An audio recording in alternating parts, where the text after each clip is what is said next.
నిన్ను ఎంత మాత్రమును విడువను, నిన్ను ఎడబాయను. అవును, నీ దేవుడు ఈ సమయమందు నీతోనే మాట్లాడుతున్నాడు. నిన్నెవరు విడిచిపెట్టారని నీవు బాధపడుతున్నావు. నేనెంత మాత్రమును నేను విడువను అంటున్నాడు. దేవుడు నిన్ను విడిచిపెట్టేవాడు కాదు, కానీ ఆయన నీ జీవితంలో నిలబడగలిగిన వాడు. నేనెంత మాత్రమును ఎడబాయను అంటున్నాడు. నిన్నెంత మాత్రమును విడిచిపెట్టను, నీకెంత మాత్రమును దూరముగా ఉండను అంటున్నాడు.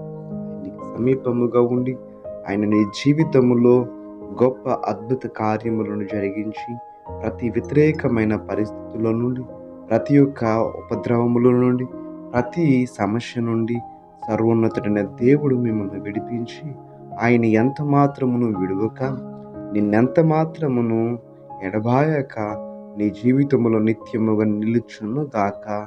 ఆమేన్.